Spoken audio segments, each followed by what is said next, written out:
le damos las bienvenidas a todos los que están ingresando. Vamos a dar por iniciado el conversatorio que tenemos planificado para hoy, de terapéuticas, derechos humanos y políticas públicas. Hoy vamos a estar hablando con el periodista Pablo Vázquez, que escribió el libro La Comunidad, editado por Estrada, y que cuenta la historia de una comunidad terapéutica, también con una forma bastante didáctica y además con una acción bastante bien elaborada, que es intercalar historias que fueron bastante fuertes. Vamos a hablar de este punto. Son historias que están muy marcadas y por no solamente las problemáticas de consumo, sino también por los problemas ligados a la falta de controles que hay en determinados dispositivos, y eso incluye toda una responsabilidades bastante fuertes. Pablo es periodista y es periodista de investigación. Cuando pasamos por la universidad pública tenemos materias relacionadas al periodismo de investigación, y muchas veces nos hacen la pregunta de qué diferencia hay entre el periodismo de investigación y la investigación periodística. Como parece una diferencia teórica, en verdad no lo es. Digamos, bastante interesante plantearnos qué es periodismo de investigación, cómo trabajar con las fuentes, cómo elaborarlas, qué intereses tocar, cómo se fue dando también el proceso. En la introducción del libro, Pablo cuenta el primer boceto, la primera nota apareció en la revista TCC, una nota llamada Rebelión en la Granja, y a partir de ahí se encuentra lo que en el periodismo de investigación se llama la cola de la rata. Este concepto está tomado de un libro de un periodista que ahora está acusado de espionaje. Por fuera de eso, el concepto es útil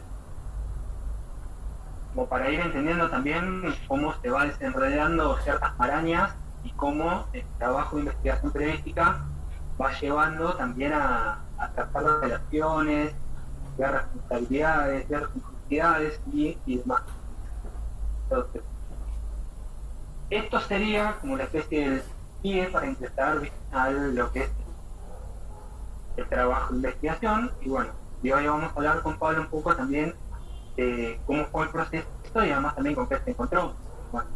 Al hablar de comunidades terapéuticas y hablar de derechos humanos, también estamos hablando de cuestiones muy sensibles con respecto a también de cómo es el tema de las comunidades terapéuticas, cómo funcionan en el día a día, cómo funcionan las controles que se están dando, digamos, las instancias estatales. El martes tuvimos una charla muy interesante con Javier Aullero, que a él hablaba sobre el tema del narcotráfico, cómo se produce lo que se llama la corrupción, era como las relaciones entre un sector de la fuerza de seguridad y los narcotraficantes permiten que el negocio prospere. Y acá sería como el negocio de las comunidades terapéuticas también prospera, pero con otro funcionariato de ejercicio. Así que ahora le voy a ceder la palabra a Pablo para que vaya contando lo que le parezca útil para empezar este conversatorio. Gracias Alejandro, gracias a Reset por la invitación. Esto ya van más de 10 años de investigación, como decía Alejandro. Todo esto comenzó en 2008, cuando empecé a investigar. Los amigos de la THC me pidieron investigar las internaciones compulsivas. Ahí me entero de la existencia de un tal Alejandro Merenson, que decía tener una comunidad que se llamaba El Paraíso, pero en realidad no tenía nada.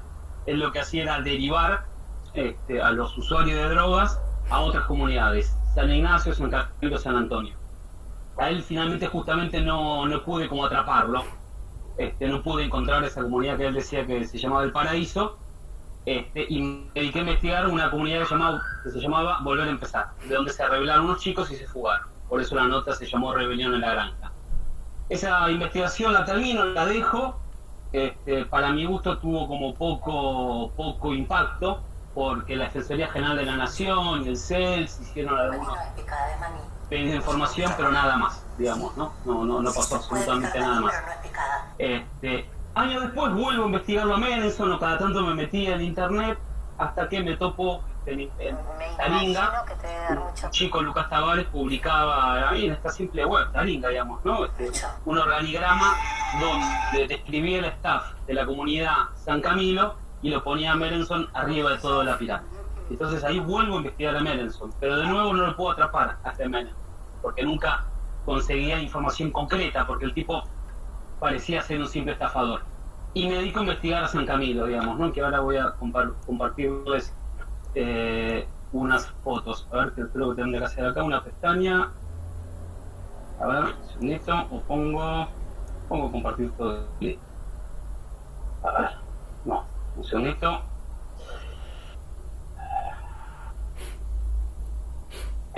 Usted está viendo mi pantalla ahora, ¿no? Sí. Hola, hola. Sí, se está viendo. Ah, genial. Bueno, entonces empiezo a investigar a San Camilo, que es esta foto que ustedes están viendo. Antes de yo ver estas fotos, entrevisté a Lucas, a Florencia, a Laura, a Axel, y todos me hablaban de que eran, voy a tratar de resumirlo porque es larguísima la historia, ¿no? Todos me decían que eran engomados, que eran encerrados en celdas, que eran sobremedicados. Cuando los engomaban y sobremedicaban en las celdas, les pasaban la comida por debajo de los barrotes, en platos de plástico, con cucharas, mujeres que les tiraban gas pimienta o rociaban colchones con gas pimienta y a ellas les ponían en medio de los colchones, las ataban de las manos y de los pies como chanchos, así literalmente, situaciones de abuso sexual, motines, incendios, así durante varias entrevistas. Vos hablabas justamente, Alejandro, ¿no? A veces de cómo investigar, de cómo procesar la información. Y uno, aunque sea en mi caso, le creo a las fuentes, pero también un ejercicio es no creerles, ¿no? Para uno, que la gente, poder chequear la información una y otra vez. Cuando me entero que el edificio San Camilo, que están viendo ahora, había sido abandonado por los dueños, llamé a la inmobiliaria que lo alquilaba, me hice pasar por un psicólogo y entré y saqué la foto, digamos, ¿no? Ahí es cuando de alguna manera hay un punto de giro en la historia y termino de confiar en las fuentes. En un momento de las entrevistas me entero de dos muertes, de Felipe Mariñansky, que lo están viendo acá en la foto, y de Saulo Josías Rojas, que es este que está acá, con Miriam.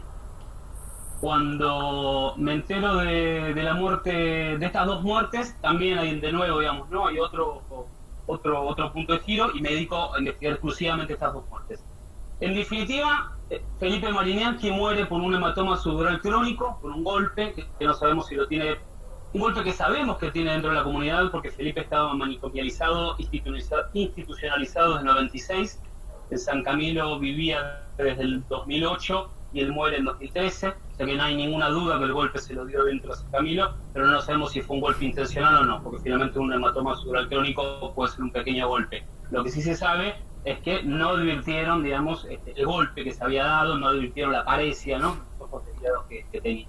La muerte de Felipe es justamente eso, ¿no? Es la muerte de una persona doblegada por el sistema, ¿no? Manicomializada, abandonada por la familia, que había sido internado por homosexual, por pueril, así lo dice textualmente la internación del 96. Se había muerto el padre, la madre tenía problemas de salud mental.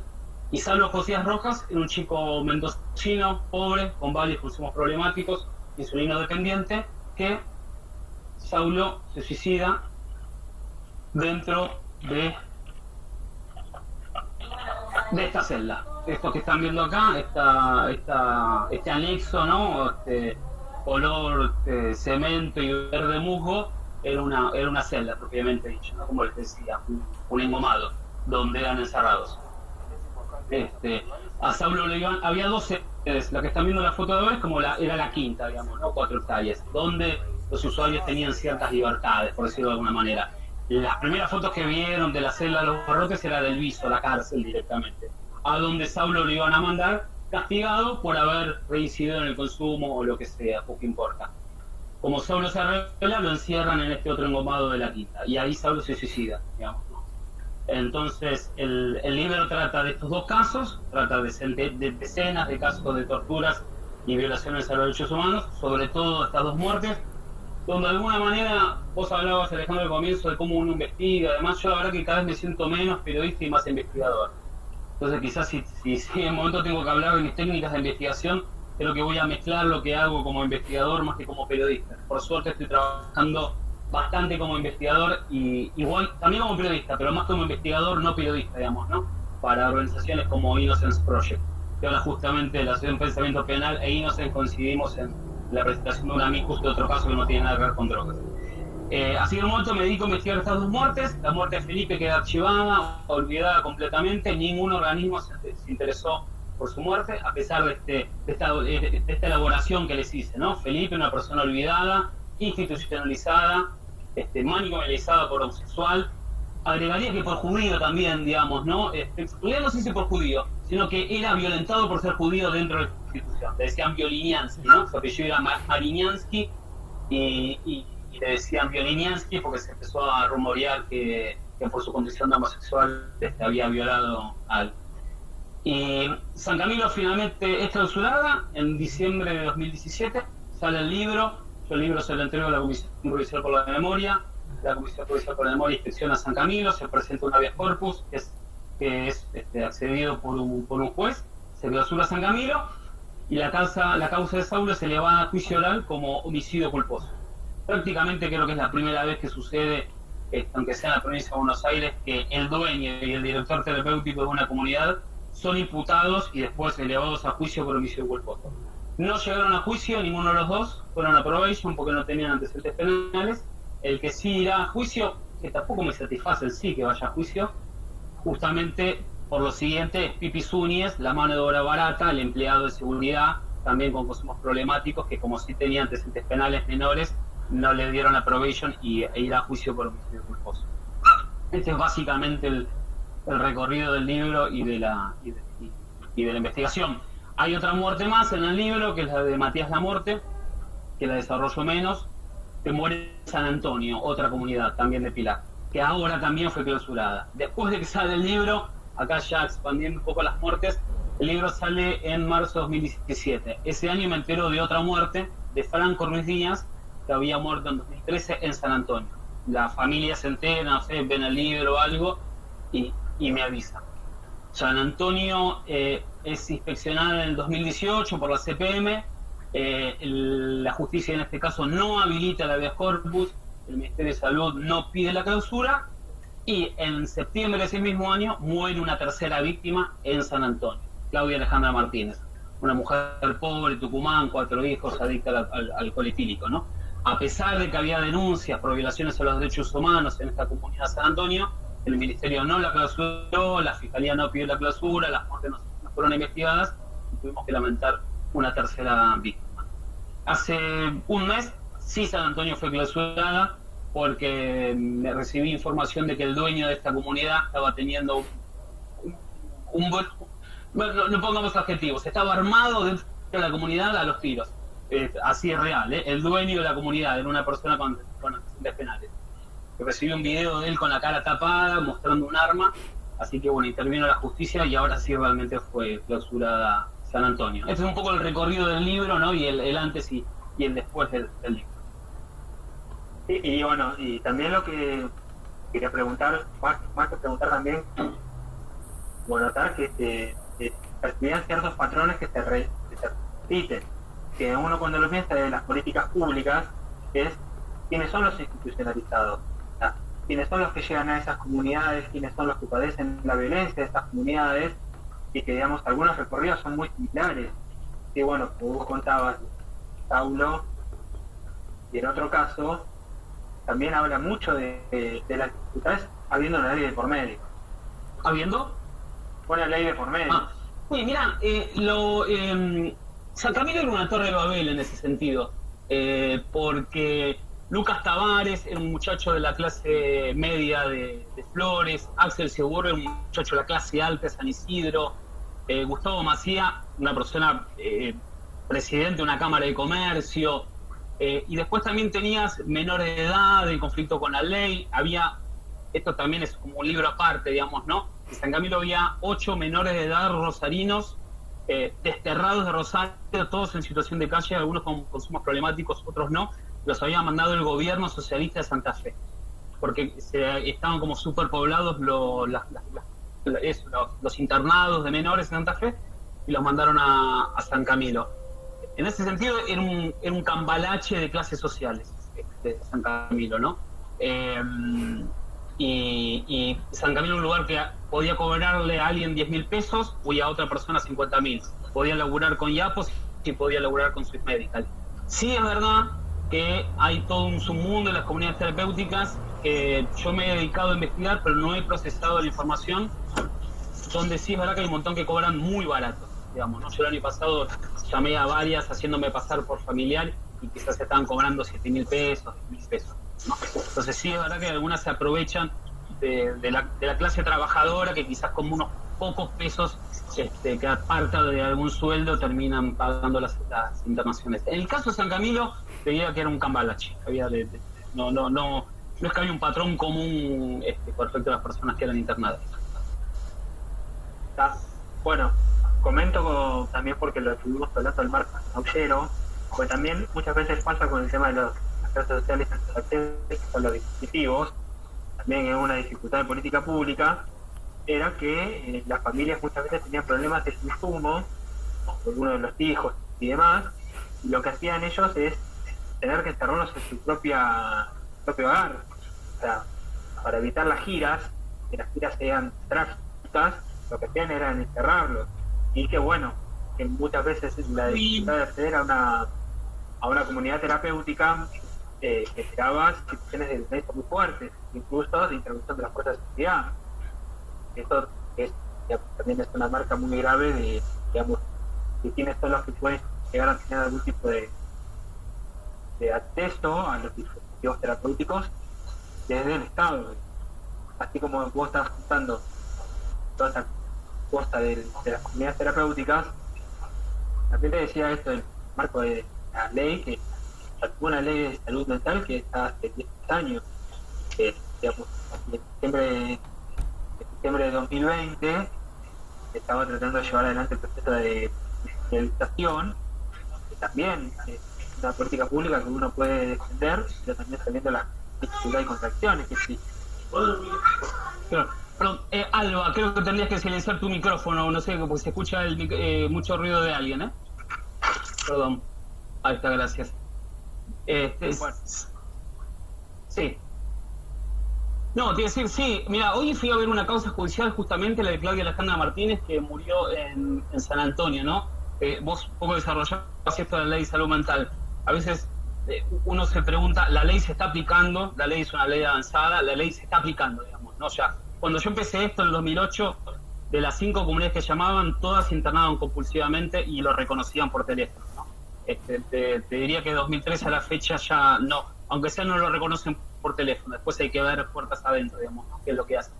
Pero a mí me pasaba de ver la causa de Claudia Alejandra Martínez, que murió en septiembre de 2018 en San Antonio, como les decía, la tercera muerte de San Antonio, mujer que murió después que San Antonio había sido inspeccionada por la CPM, inspeccionada por el órgano de revisión de la provincia de Buenos Aires, denunciada por violaciones a los derechos humanos. En el habeas de la CPM se menciona justamente menores de edad que se escapaban de San Antonio, que eran aprendidos por los dueños, que eran chicateados con jeringas en la cola, sobremedicados, y esta mujer se muere, se va a dormir a 7 y se muere, ¿no?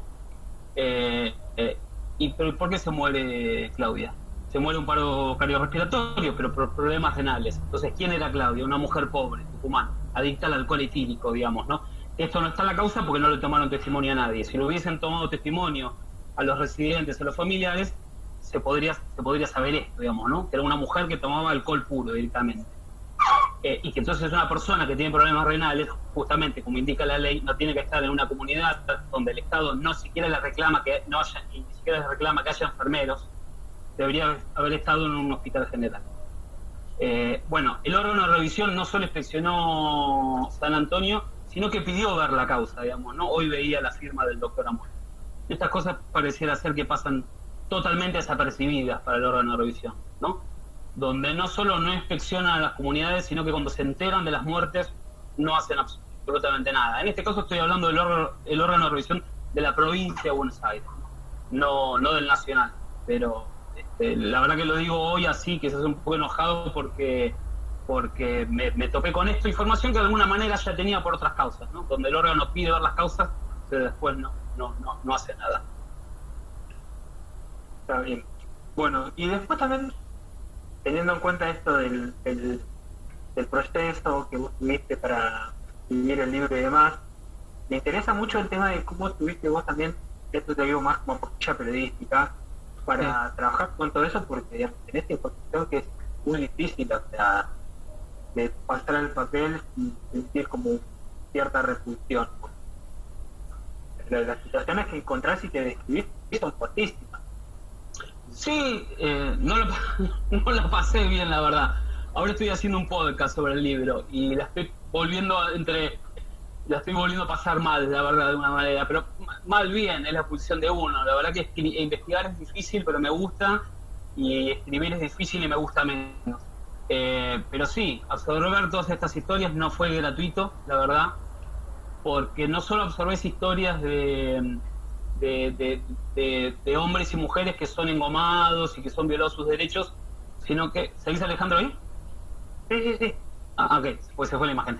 Sino historias también de hombres y mujeres que de repente se van a consumir y se van de gira una semana entera y dejan a sus hijos abandonados, al cuidado de sus abuelas, y entonces cuando volvían, así literal, ¿no? Me contaba Sofía, volvía y estaba su hijo todo cagado, entonces situaciones familiares muy desbordantes, digamos, ¿no? Y a mí de alguna manera, como un usuario de drogas que nunca...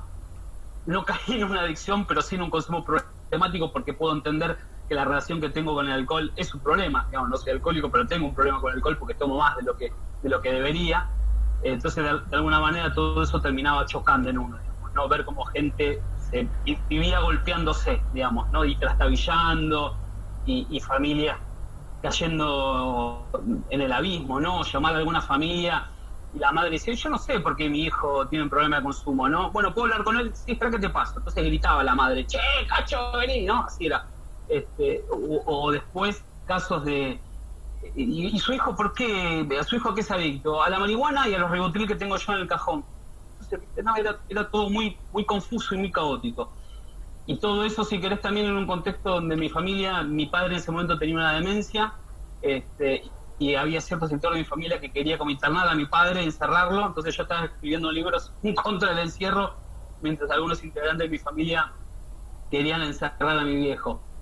Así que fue difícil, la verdad, con pesadillas incluidas, como decía mi mujer, o ahora de nuevo que estoy volviendo a escribir el podcast, de despertarme a las 5 de la mañana y bajar acá, que es mi oficina, mi sucucho, bajar a escribir y a sacarme todo encima, ¿no? Un poco es eso, había que sacarse la historia encima, por eso también la escribí, bueno, no sé si por eso, la escribí en vivo, ¿no? La fui escribiendo mientras fui investigando, ¿no?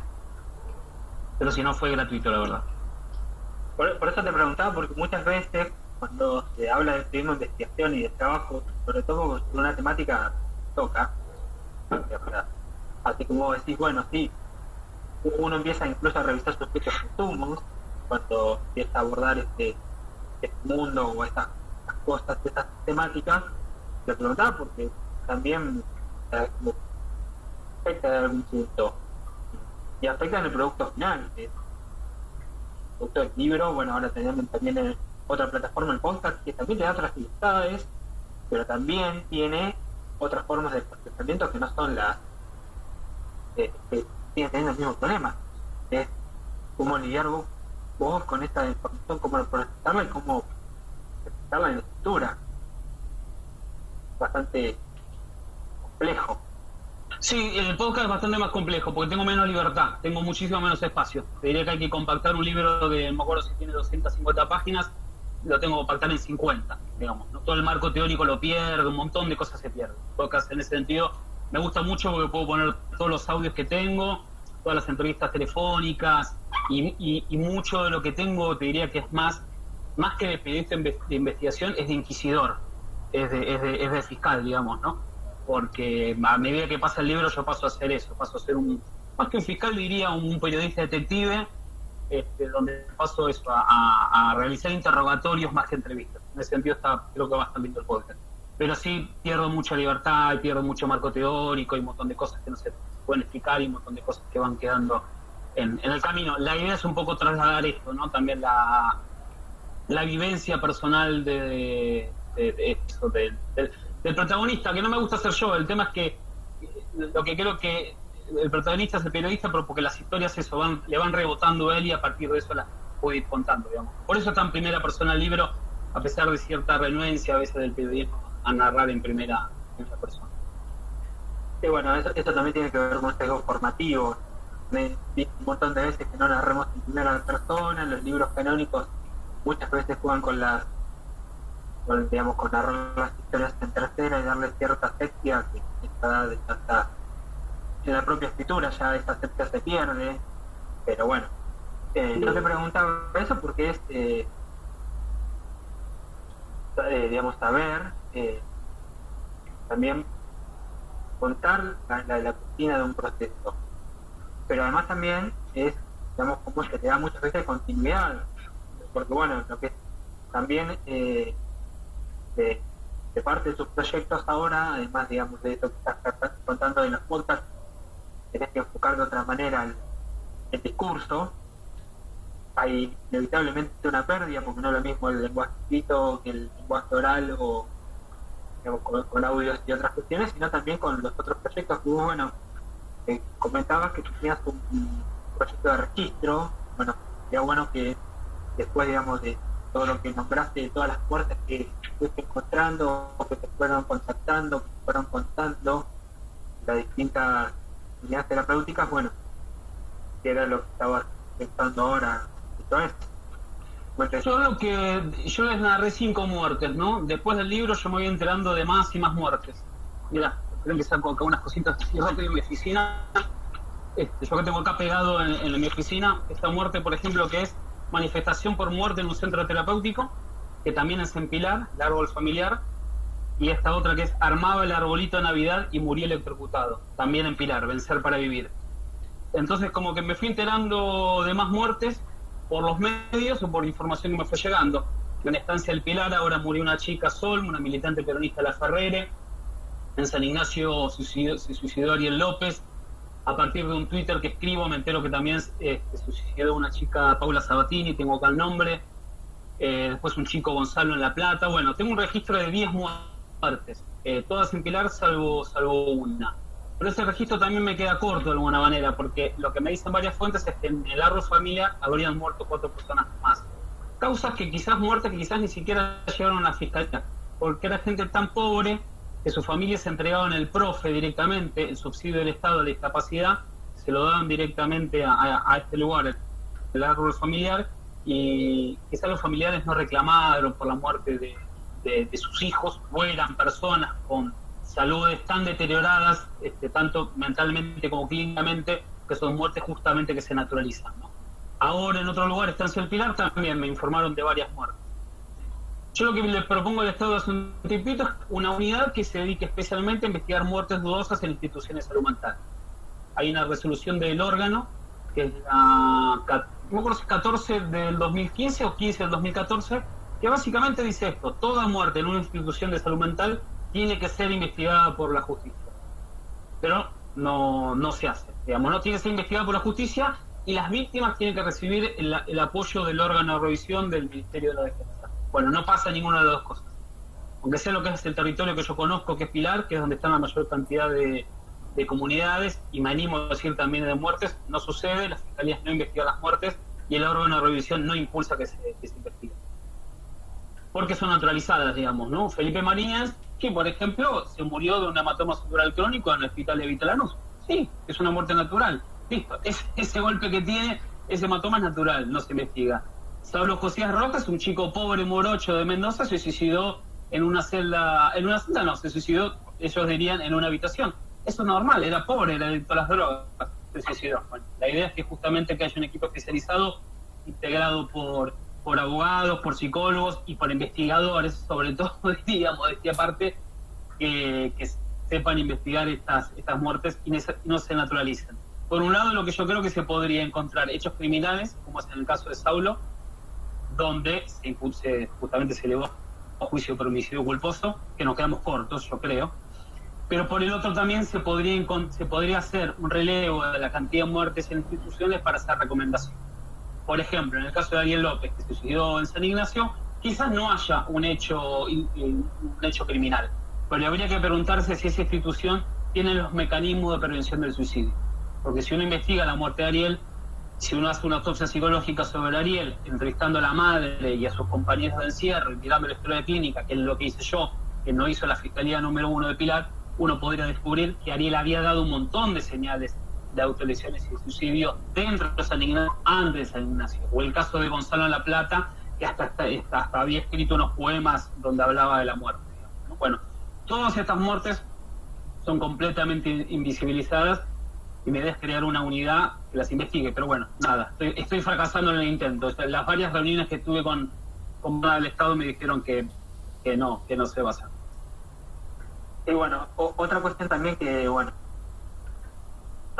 que vos estás señalando con respecto a por qué no se investigan tales muertes, también hay otra cuestión que está muy ligada a la salud mental, que habló mucho también con las personas que hacen tiempo que están manicomializadas, que están institucionalizadas, que tienen que ver con que están ahí a pesar de que capaz que incluso ya tuvieron avances, sin embargo, por no contener redes por fuera de las instituciones, se quedan ahí, o las dejan ahí.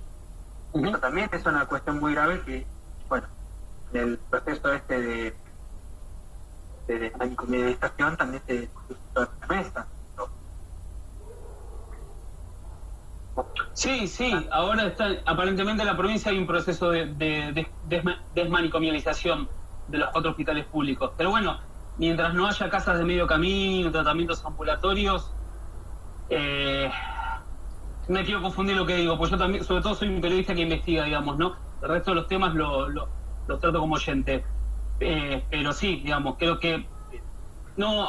La gran pregunta es si se puede realizar un proceso de desmanicomialización sin casas de medio camino, o hay que empezar a desmanicomializar para presionar a que haya casas de medio camino. Yo no sé cuál es la respuesta. Lo que sí digo que desde mi laburo, cuando me entero que hay violaciones a los derechos humanos y muertes en instituciones de salud mental, voy para adelante, digamos, ¿no? Este justamente fue el tema con los casos de San Camilo, San Antonio, y creo no, y está pasando ahora con Ibicuy. No sé si conocen esta isla del Entre Ríos, donde hay también una granja de rehabilitación, que pasan cosas terribles, donde ya se determinó la clausura, pero sigue abierta porque están viendo dónde ubicar a los usuarios. Hasta que no esté vacía, la comunidad sigue abierta. Bueno, acá en el chat, antes de que empecemos a hacer otra derivación, hay una pregunta de Leticia Araña que te pregunta si medicina legal de la facultad, la UBA o UNLP, hace algo de lo que debe. ¿Sí, medicina legal de la Universidad Nacional de La Plata? O de la UBA, no sé de cuál, se puede aclararnos, estaría bueno, pero por lo menos que haya algún aporte de gente que está ligada a la medicina legal, que pueda aportar información, trabajaste con alguna de estas fuentes. Bueno, sí, en mi libro yo entrevisté a Luis Cuitco, que fue jefe de cátedra de medicina forense de la UBA, y fue un médico forense, que ya estaba jubilado. Sí, bueno, acá a ver, en la unidad que yo propongo sería muy importante que haya un médico legista, pero también en realidad yo a veces cuando lo que veo esta unidad que no tiene que ser muy grande porque finalmente están las herramientas de la justicia, digamos, ¿no? Y hay causas judiciales, y hay una autopsia que la hace la justicia. Por eso un poco decía, en el caso de Matías Lamorte, por ejemplo, Matías muere en San Antonio a los 5 días de ser internado. Se muere un edema pulmonar, digamos, ¿no? Ahí ya se está diciendo que si bien puede ser una causa natural, también se acerca a un hecho traumático como es ahogarte con tu propio líquido, digamos, ¿no? Y eso se va acompañado de los testimonios, donde los testigos justamente dijeron, Matías gritó, me ahogo, durante 5 horas, nadie llamó a ninguna ambulancia, no había enfermeros, se terminó muriendo, ¿no? No es que fue un hematoma, un edema pulmonar espontáneo. No sé si un poco respondo a la pregunta, pero sí obviamente que la medicina legal es muy importante, y también es muy importante, pero en el contexto, ¿no? Porque también me hace acordar ahora también un poco al caso Bazán, que no tiene que ver con drogas, sino que es un caso de femicidio, quizás algunos lo saben, Marcos Bazán es inocente por el crimen de Anaí Benítez, ¿no? Pero donde los toxicólogos analizan naftaleno en el laboratorio, se olvidan el contexto social de alguna manera, ¿no? Este perito no sabía que Anaí Benítez, la víctima, también tenía contacto con el naftaleno, no solo el supuesto victimario que sería Bazán. Acá en este caso me refiero a lo siguiente, como le decía, Claudia Alejandra Martínez pone la causa y se muere un paro cardiorrespiratorio, algo completamente natural, pero no se tiene en cuenta que era una mujer que tenía antecedentes de problemas renales, entonces no debería haber estado internada, ¿no? Creo que justamente tiene que intervenir la medicina legal, pero haciendo un análisis sociológico, digamos, ¿no? Y no solo de laboratorio. Está bien. No, bueno, ahí Leticia aclara que es uruguaya y bueno, lo que pasa es que estamos hablando de casos que suceden en Argentina y bueno, igualmente tenemos bastantes dificultades con conectar fuentes y demás. Y bueno, tu experiencia de periodista.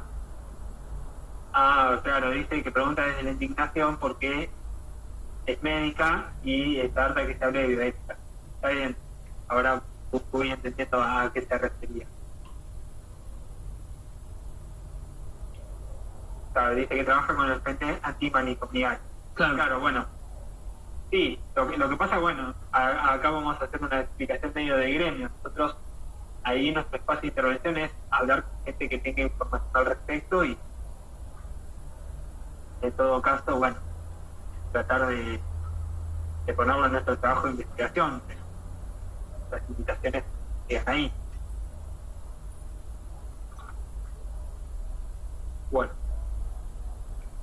Claro, dice, para sumar elementos que me interesó porque conocí los manicomios. Bueno, sí, no sé cómo serán en otros países o cómo serán las políticas de salud mental en otros países. Pues bueno, tengamos en cuenta que Argentina tiene una ley que, de hecho, tiene bastantes dificultades, pero lo que es la letra de la ley es una ley avanzada. La ley es buenísima, no hay ninguna duda, la verdad. No hay ninguna duda, aprobada con amplísima mayoría además, ¿no? Muchos parecían también olvidarse de eso. Creo que en el Senado fue aprobado por todos los senadores, salvo uno, me parece.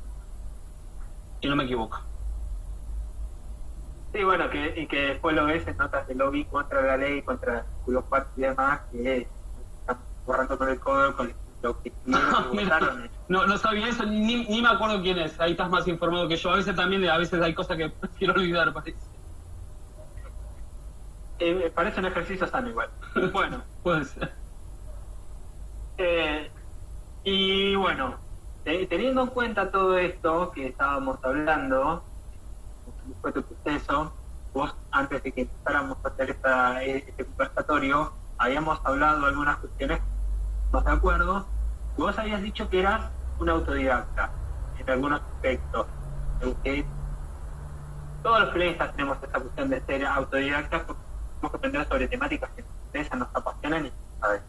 O sea, tenemos que aprender en un momento temáticas que tocamos de oído y que bueno, vamos explorando. Vos decías recién, bueno, yo investigo, hay cosas que no tengo mucho conocimiento, bueno, en todo caso eso de explorar con experiencia. Bueno, nosotros afortunadamente tenemos también a quien preguntarles, en todo caso, por cuestiones legales, de políticas públicas, por algunas cuestiones.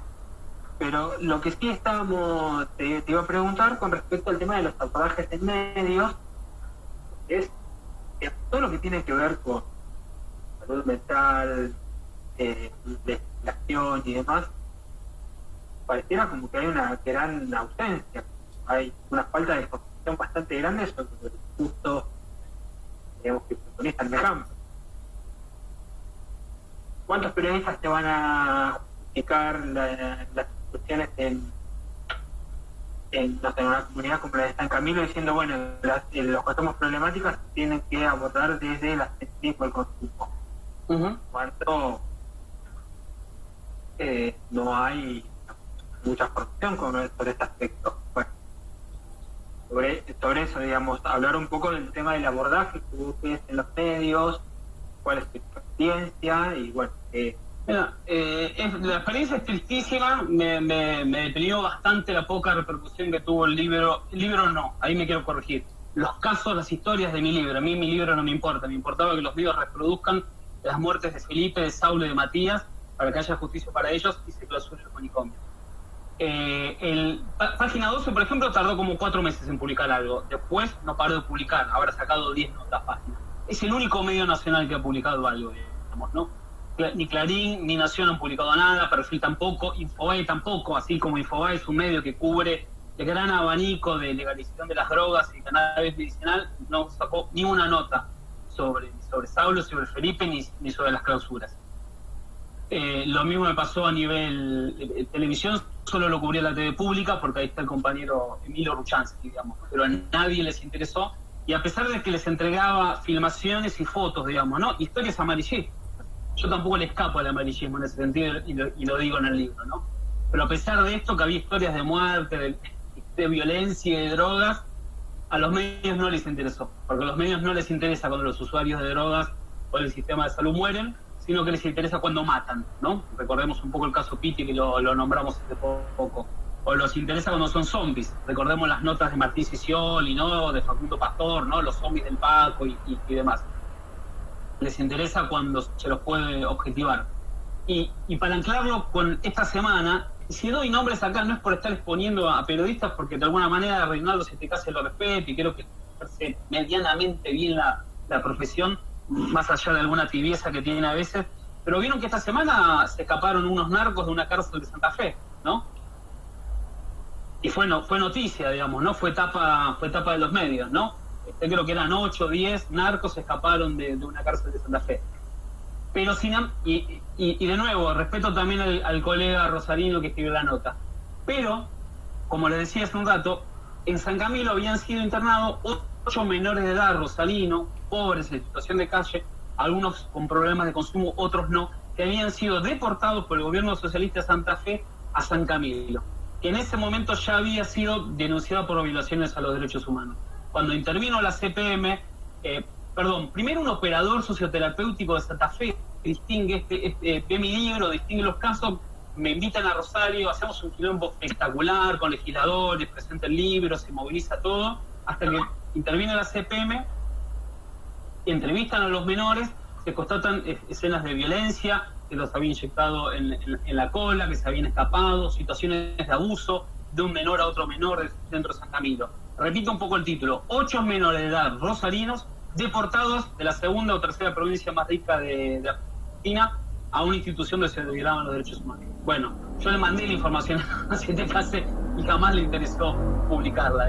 Publicarla no, difundirla en su programa de radio. Sin embargo, esta semana estuvo todos los días con esta noticia, digamos, ¿no? De los narcos que se escaparon. Para los medios, esto lo doy como un ejemplo, yo no soy un teórico, prefiero ser un práctico y les doy un ejemplo. Para los medios argentinos es más noticia que los narcos se escapen a que menores de edad son deportados y torturados en una institución de salud mental.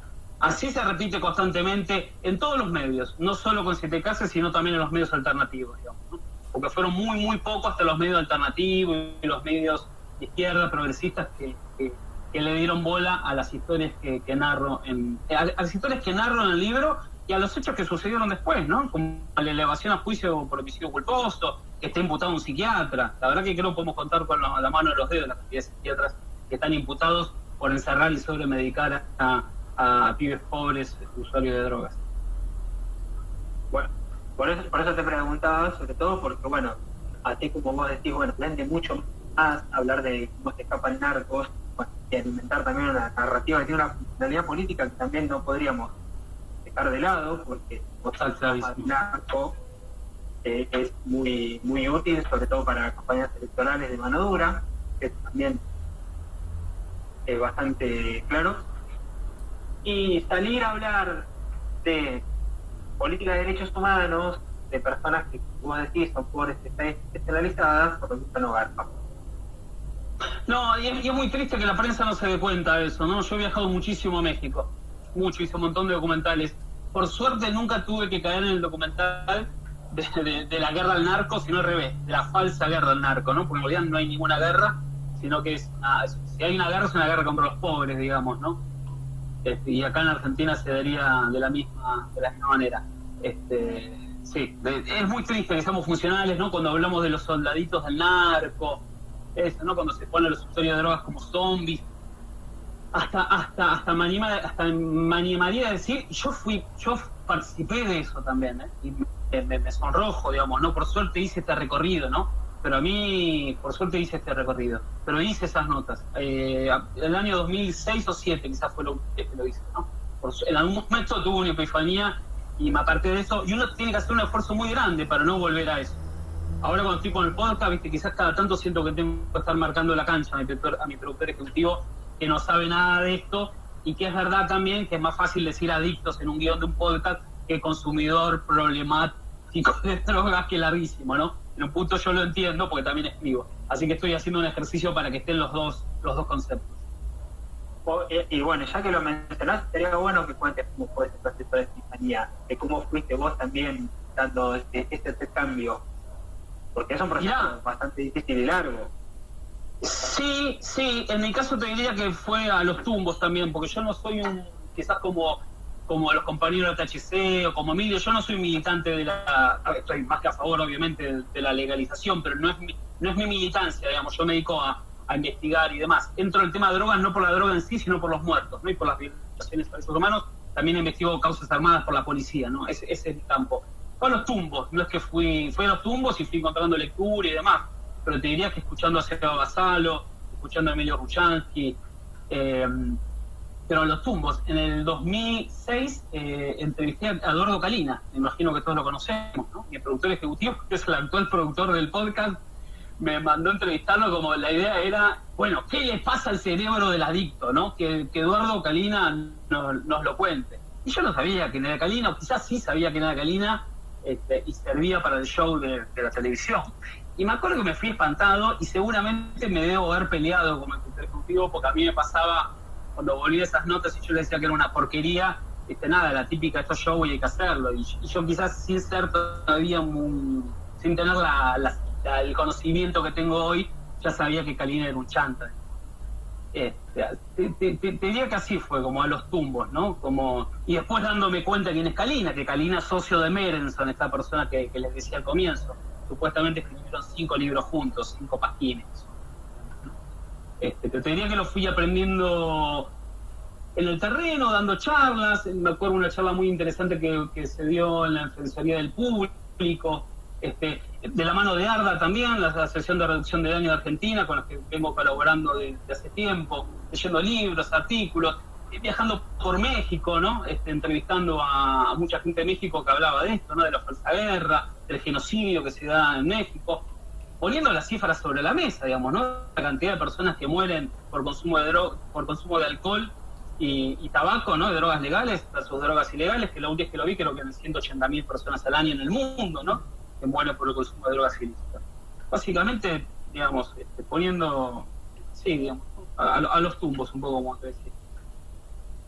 Sí, y bueno, por eso te preguntaba, porque está bueno también nosotros como periodistas, como pongamos sobre la mesa que no es un proceso fácil y que también está, digamos, trabajar con nuestras contradicciones, con nuestras ideas previas. Así que bueno, si alguno quiere aportar alguna pregunta, tiene el chat disponible para hacerlo, yo lo estoy leyendo, por eso también iba aportando lo que había dicho en este momento. Y bueno, y también como de mi parte, decirte el tema de hablar de cómo también ir pensando una forma de abordaje de la salud mental, porque hubo, bueno, algunos colegas y algunos colegas que no, por decirlo de alguna manera, digamos, porque estamos hablando de que hay mucho prejuicio, mucho desconocimiento, mucha desinformación, cómo hacer, digamos, de nuestros espacios para construir estos nuevos abordajes. Bueno, que en verdad nuevos abordajes no son, los abordajes están, lo que pasa es que a veces hay que acceder a ellos, no es tan fácil. Sí, ese momento se entrecortó. ¿Vos decías de cómo difundir más estos temas en los medios? Sí. Yo estoy completamente desahuciado, Alejandro, en ese sentido. No sé más cómo hacerlo. Ahora se clausuró San Antonio, donde murieron 3 personas. Los únicos que sacaron una nota fueron Página 12, Diario Popular y los medios de Pilar. y yo se lo mandé a 40 periodistas, digamos, ¿no?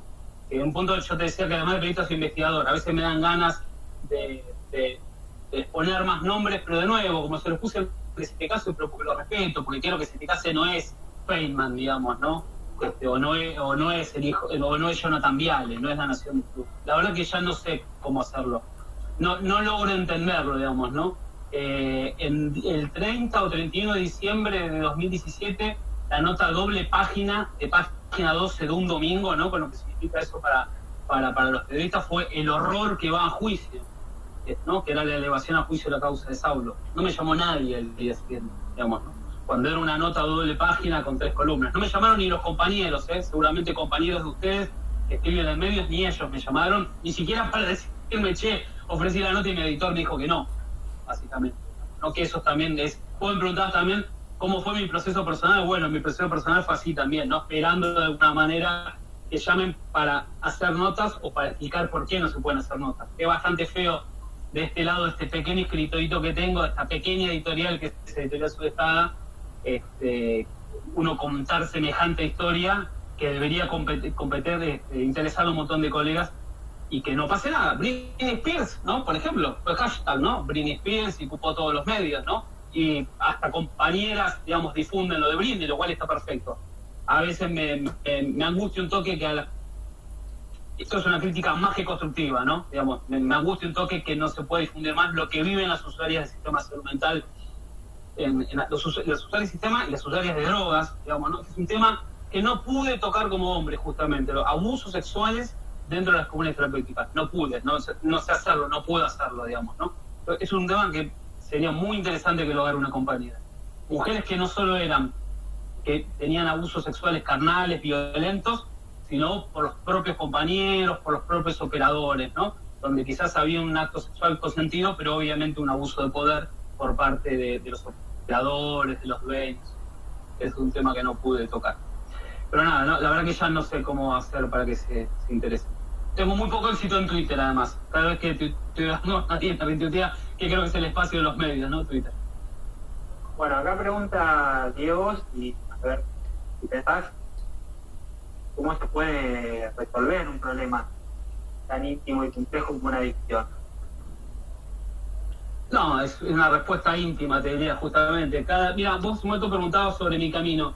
Yo en momentos, justamente, cuando voy entrevistando a los pibes, a las madres, a los padres, a los hermanos, tenemos que reconocer que hay usuarios de drogas que son terribles, digamos, ¿no? Estamos hablando de situaciones de consumo muy problemáticos, de repente una madre que llega a la casa y el hijo le robó todo, digamos, ¿no? Entonces, en un momento, yo estaba sobrepasado y hasta avalaba, quizá de alguna manera, las internaciones voluntarias.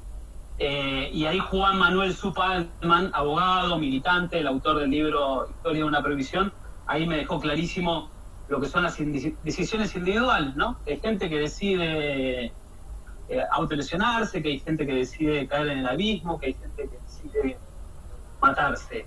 Hasta me sirvió para entender ciertos problemas salud mental de mi familia, de mi padre y de mi hermano. Así que en ese sentido es la decisión de dejar las drogas o convivir con el uso de drogas es una decisión individual. No todos pueden vivir sin el uso de drogas, ¿no?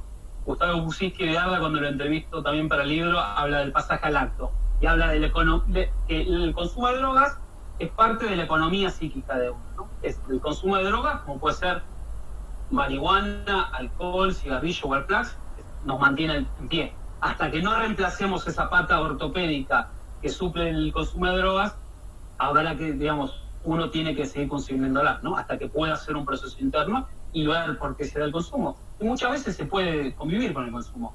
En el podcast espero que esté una frase de Lucas que me parece genial, que Lucas Tavares, un personaje, del libro, Lucas un divino total, que me dice, mira, yo es que consumí drogas cuando me dejó de importar mi familia y demás, mi familia que eran todos una manga de conservadores y no sé qué querían de mí, y yo me fui 2 años de viaje, sí, abandoné a mi hija, pero yo necesité hacerlo, tenía que irme 2 años con la mochila del hombro a recorrer América, y Lucas se fue y volvió, y ahora se siente mejor persona y sigue haciendo uso de las drogas como seguramente muchos de nosotros. Él no necesitó ni internación, ni psicoanálisis, ni pastillas, ¿no? Creo que es una respuesta, un proceso individual. Bueno, cumpliendo más o menos con el rango de horario que habíamos dicho, ya llegamos casi a la hora. Si te quedó algo en el tintero para decir, si quieres agregar algo más. Agrego algo más. Justamente en estos días que no logro que el Estado me devuelva en crear una unidad que se dedique a investigar especialmente muertes dudosas y profesiones de salud mental. Creo que una forma de hacerlo es con algún abogado que quiera trabajar ad honorem, digamos, ¿no? Porque yo soy la pata de investigación, pero no soy abogado, no me puedo presentar como particular domesticado, no tengo no tengo matrícula y no tengo los conocimientos, además de las. Así que si en algún momento alguien se cruza con algún abogado que quiera cargarse al hombro estas causas, bienvenido sea, digamos, ¿no? Hoy justamente hablé con una chica en Pilar, estuve hablando también con la gente de ARDA. La idea es ver eso, si hay algún abogado que quiera. Esto es un equipo que tiene que haber abogado, investigador y psicólogos. Psicólogo solamente se consigue y es alguien que puede ejercer esto desde la casa, de una computadora. El abogado tiene que ir a Pilar, digamos, ¿no? A hacer la presentación. Así que si alguien conoce algún abogado de Zona Norte, o alguno de ustedes es abogado de Zona Norte, creo que hay mucho laburo por hacer, porque los usuarios de drogas y del sistema de salud mental mueren, voy a decir ahora en Pilar, ¿no? Que es mi campo de acción, y no pasa nada. Ni el Estado, ni el municipio de Pilar, ni el Estado provincial, y la anterior actual hacen algo al respecto, y ni el órgano de revisión, ni el local ni el nacional. Agrego el nacional porque yo les avisé de las muertes y tampoco nada hicieron. Ahora sí. Te agradecemos muchísimo, Pablo, por la predisposición, por la buena onda y además también por la claridad. Bueno, vamos a seguir en contacto.